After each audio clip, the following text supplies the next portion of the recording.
Eu acompanho um pouco por fora, mas eu sempre leio nas redes sociais, nos jornais e nos comentários dos jornais principalmente. E a impressão que eu tenho é que o brasileiro descobriu a Guerra Fria. Finalmente descobriu a Guerra Fria.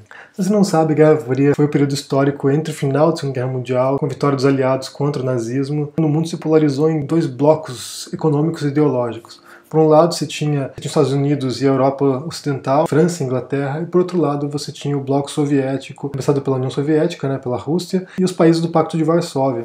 O que aconteceu nesse período foi o seguinte: por um lado, você tinha um modelo capitalista, liberal, democrático, e por outro lado, você tinha um modelo comunista, um modelo socialista, autoritário, soviético. Essa polarização foi profunda e foi determinante durante a segunda metade do século XX, pois determinou a política global, a geopolítica, determinou as relações entre os países e também levou a uma série de revoltas e de guerras quentes, de certos conflitos que estavam permeados por essa ideologia. Basicamente, o que os países ocidentais fizeram, os Estados Unidos e os países da Europa Ocidental, foi demonizar o comunismo, demonizar o socialismo como uma restrição da liberdade, principalmente da liberdade individual, da liberdade econômica, da liberdade de poder expressar as ideias, de poder protestar, de discordar do governo. Do lado soviético, você tinha uma luta contra a desigualdade, as injustiças sociais, consequências do capitalismo, como a pobreza extrema, como abismos sociais com mega milionários e miseráveis. É claro que a gente sabe que a experiência socialista não deu certo, ela fracassou, ela se demonstrou inviável,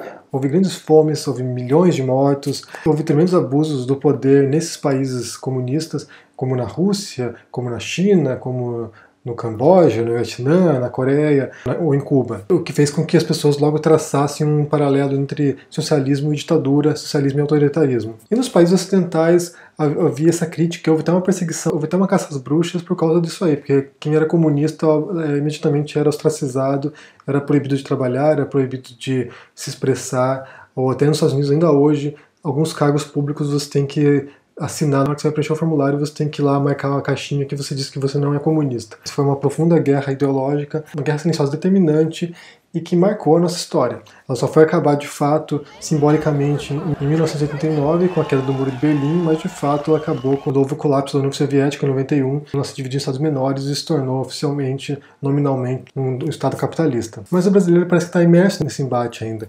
porque todas as conversas que envolvem político, que envolvem partidos políticos, acabam recaindo nesse papo de comunista, capitalista, de vai para Cuba ou vai para a Coreia do Norte, como se o comunismo, como se o socialismo ainda fosse uma potência, de fato, como ainda tivesse algum tipo de influência ideológica ou social para as pessoas, quando não tem, não tem. A própria China hoje, embora o Estado ainda seja comunista, ainda seja governado pelo Partido Comunista, na prática ela já está meio que um modelo misto, mais para capitalista, já com iniciativas privadas, já com empresas privadas.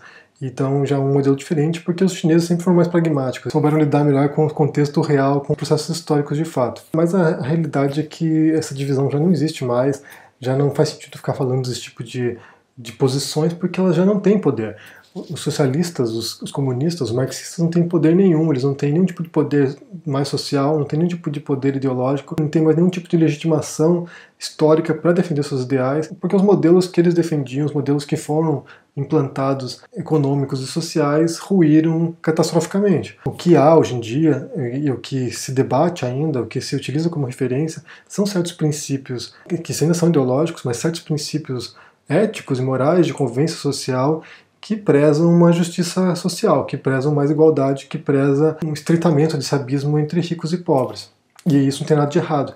Você querer que haja uma igualdade social, você querer que não existam pessoas morrendo de fome, que não estejam morando em lixões, morando na favela, isso não é ser comunista, isso é ser uma pessoa humanitária, ser um humanista, na verdade. Defender o livre capitalismo desenfreado, sem nenhum tipo de restrição, sem nenhum tipo de controle governamental, sem nenhum tipo de programa de assistencialismo, nenhum tipo de programa de auxílio às pessoas, você dá margem para um capitalismo selvagem que oprime milhões de pessoas e mata milhões de pessoas também. Essa noção de que o capitalismo por si próprio gera riqueza é totalmente ilusória. Gera riqueza de fato, realmente utiliza os recursos para gerar capital, mas para poucas pessoas. O que se estima hoje é que 8 indivíduos, possuem o equivalente à riqueza de 3,5 bilhões de pessoas, das pessoas mais pobres do mundo. Ou seja, metade da riqueza global estão na mão de 8 pessoas, 8 indivíduos. Isso não é um sinônimo de que o capitalismo funciona, isso é um sinônimo de uma falha tremenda no sistema que permite que alguns indivíduos, 8 indivíduos, reúnam tanto dinheiro assim. Realmente não consigo pensar como alguém normal, alguém, sabe, pare e veja isso como um sistema que distribui riqueza, que permite que as pessoas prosperem. Não é verdade. Mas também não é verdade a gente pensar que um sistema comunista vai funcionar também. Por isso a gente já sabe que não funciona. Então essas brigadas que a gente vê na rede social, aí as pessoas xingando umas outras de comunista e vai para Cuba, não sei o quê, isso é tudo mera retórica, porque isso já não é mais uma luta ideológica que existe. Não existe mais isso. O que existe hoje são sociedades capitalistas, são quase todas no mundo hoje são capitalistas.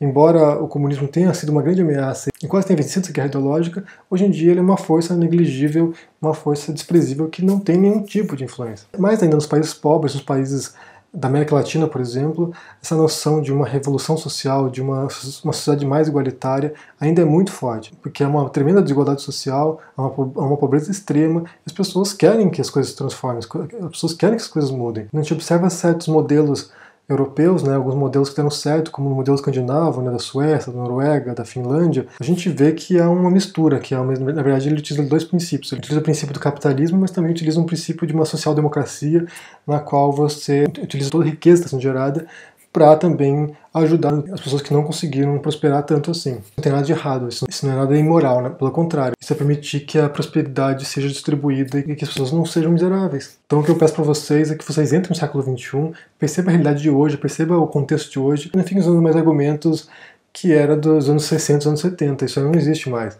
Essa briga entre comunista e capitalista, entre bloco ocidental livre, democrático e bloco oriental autoritário, comunista, não existe mais, gente. Acabou isso aí. Século XXI, 2017. Vamos atualizar o debate. Então um abraço para vocês, deixa seu joinha, deixa seu comentário aqui embaixo e a gente se vê por aí. Tchau!